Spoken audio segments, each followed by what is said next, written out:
Fala pessoal, sejam muito bem-vindos aqui ao Outspoken Market. Meu nome é Leandro Guerra, estou de volta aqui no canal para a gente retomar todo o nosso assunto em finanças quantitativas, machine learning, inteligência artificial. Muito obrigado para quem aí continuou apoiando o canal, mesmo no momento que eu estive aí um pouco fora, mas agora tudo resolvido, vamos aqui voltar aos trabalhos. No tema de hoje, para este vídeo, eu quero explorar com vocês a capacidade de construir um robô para coletar dados automáticos da internet, né? O que a gente chama de raspagem de dados ou de web crawler em inglês. Porque sempre muita gente me pergunta do tipo, Leandro, como eu posso coletar certas informações de preço das ações ou até mesmo mais complicado ainda, né, de achar informações dos balanços das empresas, como que eu posso fazer essa coleta de um modo automático na internet? Bem, uma parte boa já da resposta que te permite andar avante com esse tema é o vídeo de hoje. E eu vou trazer para vocês dois exemplos onde eu vou mostrar como a gente consegue capturar todos os dados do ajuste de pregão disponível aqui no site da B3, como também as informações dos balanços que tem no mesmo site aqui embaixo, quando você entra ali especificamente numa empresa que está listada. E aqui no exemplo que eu estou dando vai ser a Petrobras. Leandro, o que é preciso para a gente fazer ou construir esse web crawler? Primeiro ponto, o seu bom e velho R, se você conhece Python, vai ser uma questão de encontrar uma livraria ou uma biblioteca, que faça um trabalho equivalente. Aqui no R eu vou usar a Arvest, né, que é um nomezinho bem bacana para essa livraria que te permite fazer essa coleta de informações. E além disso, do que eu vou te ensinar aqui em R, é preciso que você tenha um mínimo de conhecimento de HTML, que é a linguagem base da internet, onde a maioria dos websites são construídos. Por que você precisa saber o HTML? Porque, por exemplo, em qualquer página que você tiver aí no seu navegador, se você apertar Ctrl U, que é, por exemplo, o atalho aqui no Google Chrome, você pode ver o source dessa página que contém exatamente qual é o código em HTML que constrói ela, que o navegador usa para que interpreta e constrói a página para você, ou amostra para você. E aí você vê que tem as estruturas HTML, como o formulário, tem as divisões, tem as classes, enfim, uma série de coisas. Uma googada ali rápida, você consegue entender já o suficiente para conseguir fazer o seu web crawler.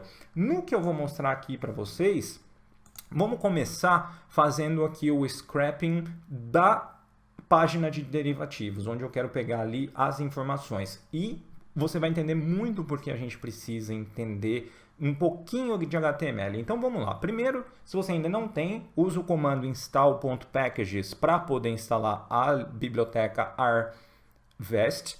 Uma vez instalada, você vem aqui, carrega a biblioteca e aí nessa linha de código aqui, 8, você vai colocar o endereço da página que você quer carregar. Aí vem o primeiro ponto. As empresas, os sites, não querem que milhares de robôs fiquem ali congestionando o tráfego, coletando as informações, principalmente se isso tem um destino final de venda para terceiros. Então, sim, eles tentam colocar proteções e dificultar ao máximo esse acesso automático.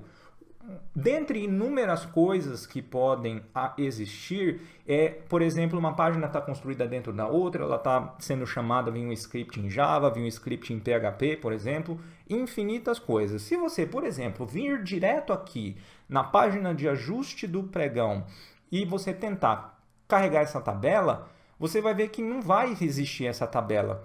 Pô, Leandro, como assim? Como você sabe? Bem, olhando o código de HTML, aquele que eu mostrei para vocês, eu consigo identificar, eu tenho um pouco de conhecimento. Porém, vamos supor que você tem conhecimento zero do HTML. Como que você vai fazer? Eu sugiro que você instale para o Chrome essa extensão que chama Selector Gadget, que é essa que está aqui no alto.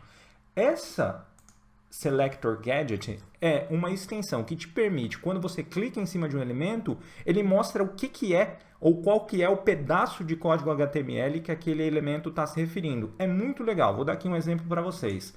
Se eu vir aqui habilitar a extensão, vai aparecer aqui no canto, talvez o vídeo esteja sobreposto, qual que é o caminho, né? Qual que é o item. Então, por exemplo, se eu venho aqui no título, ajustes do pregão, ele vai me mostrar que é um título do tipo H1, né? Que é um estilo. Se eu venho aqui no home, ele vai me mostrar que a gente tem uma das classes, né? Que tem o menu. E aí ele consegue te fazer ver todos esses elementos. Aí você fala assim, tá, Leandro, e a tabela ali vai estar no formato table do HTML? Não. Olha só que interessante. Se eu vier aqui nessa tabela, você vai ver que ela é um iframe.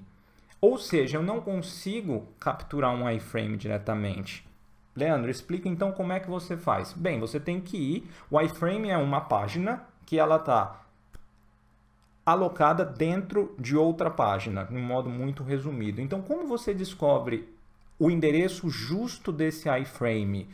Lá naquele seu código-fonte, se você for lá e simplesmente dar aqui um Ctrl F e procurar onde você tem o iframe, você vai ter esse primeiro aqui, que não te diz nada, porque já está te levando para uma outra página do Google.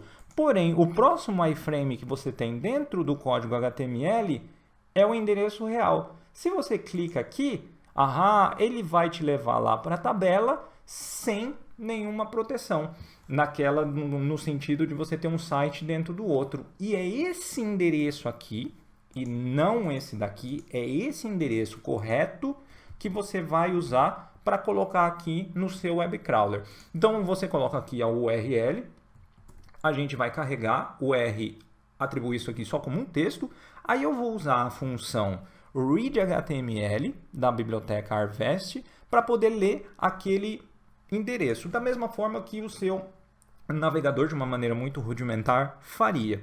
Então eu chamei aqui a variável de site, vou ler aquele código HTML, demora um pouquinho, mas já está aqui. Site tem uma lista com aqueles conteúdos. O que eu quero fazer dentro desse site? Eu quero coletar aquela tabela, certo? Então, para coletar aquela tabela, eu vou usar aqui uma função que chama HTML Nodes, que ela vai procurar as estruturas daquele código HTML, e é por isso que você precisa conhecer, e vou pegar o quê? Table. Então, aquele meu site, eu vou pegar table e vou jogar aqui dentro. Quando eu fizer essa leitura daquele código HTML, essa minha variável da informação do ajuste, ela vai ser aquele textão em HTML lindão, que não é o que serve para a gente, certo?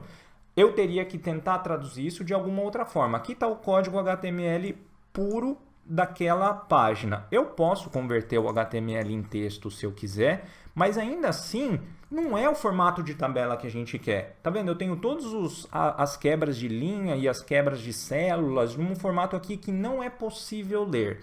Então, como que a gente consegue melhorar a visualização e a captura de tabelas, que é esse caso em particular que a gente tem aqui?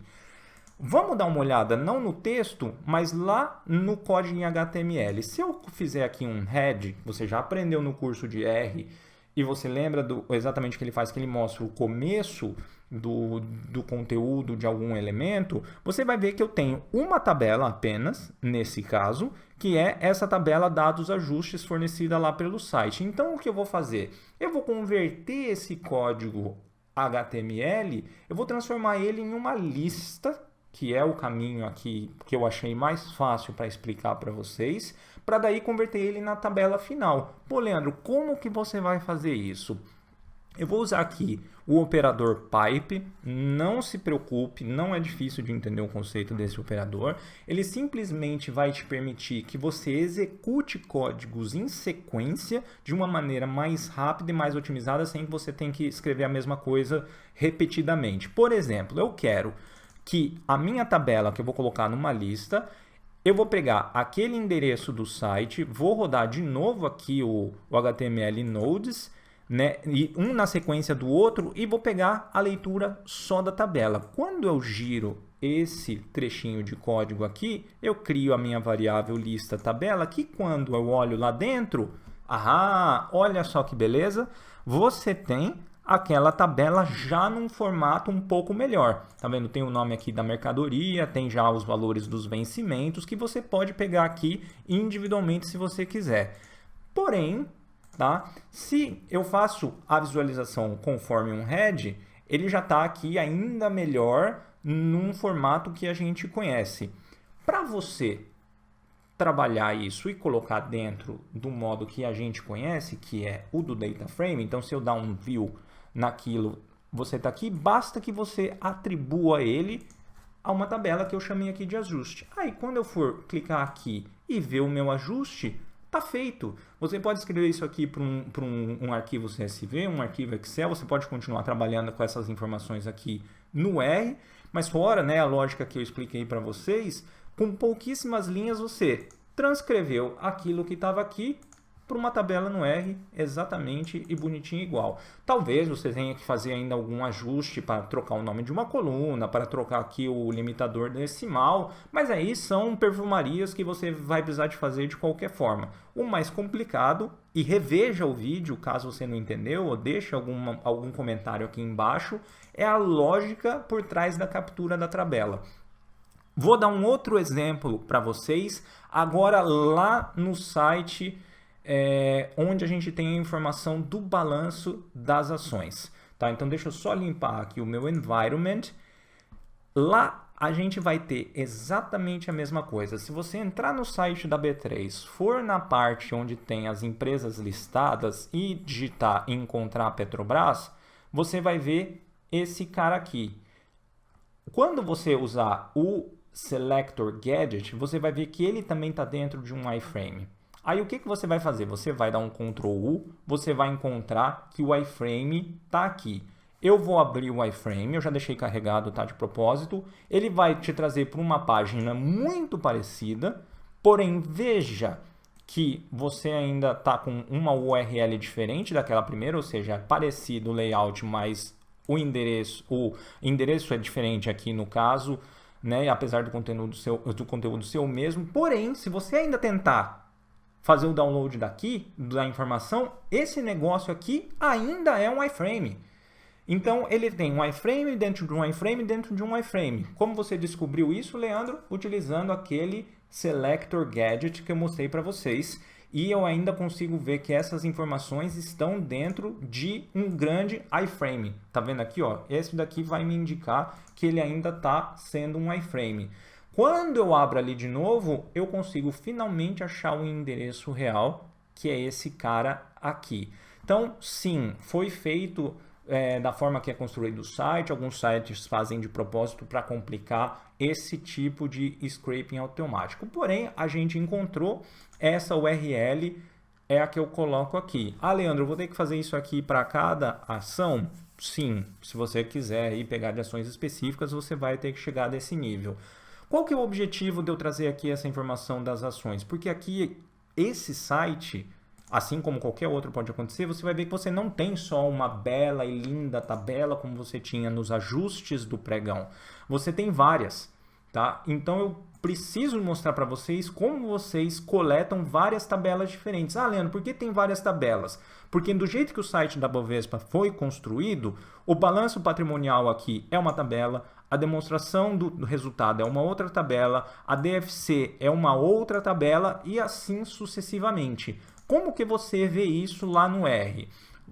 O começo do código aqui é exatamente o mesmo, tá? Se a gente for ver as informações daquela tabela quando a gente usa os códigos, você vai ver que ainda é pior. Olha aqui, essa informação não te demonstra nada.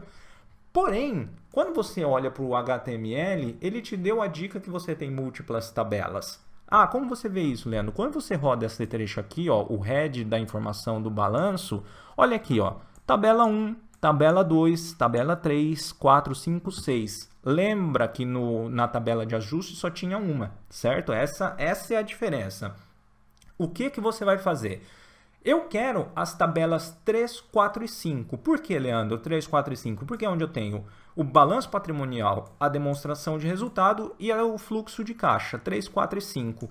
Muito fácil, naquela mesma sequência de códigos eu executo, porém eu adiciono uma linha onde eu falo que na tabela que eu tenho aqui, eu quero pegar da 3 até, que significa aqui os 2 pontos, a 5, que são aquelas que eu te falei. Quando eu faço esse código aqui, as tabelas num formato de lista, Porém, quando eu vou ali fazer a minha view dessa lista e depois transformar em data frame, olha que belezinha, cada uma delas de um modo separado já para você aqui. Aí eu simplesmente atribuo ela em uma outra variável, ela vai ficar com aquele jeitinho de data frame que a gente conhece, livre para você usar. Beleza, pessoal? Reveja o vídeo, entenda esse conceito de procurar dentro do código-fonte qual que é o elemento HTML que você precisa. Eu vou tentar trazer outros sites aqui de exemplo também em outros vídeos, porque cada um pode ter uma particularidade, e esse eu acho que é o grande ponto. Cada site tem a sua particularidade, então sim, você precisa aprender as características de cada um. O robô, que a gente chama de fazer coleta de dados na web, ele não é automático, é um robô que simplesmente vai pegando tudo, não é o Spider do Google. É alguma coisa que realmente você precisa customizar. E torcer, né, para o site não mudar, porque senão você tem que achar a identidade dele tudo de novo. Códigos disponíveis para downloads lá no site do Outspoken Market. O link está aqui na primeira URL do vídeo. Um grande abraço, pessoal. Espero que vocês tenham curtido. Já sabe, aquele like, compartilhe com seus amigos. Um grande abraço e até o próximo. Tchau, tchau.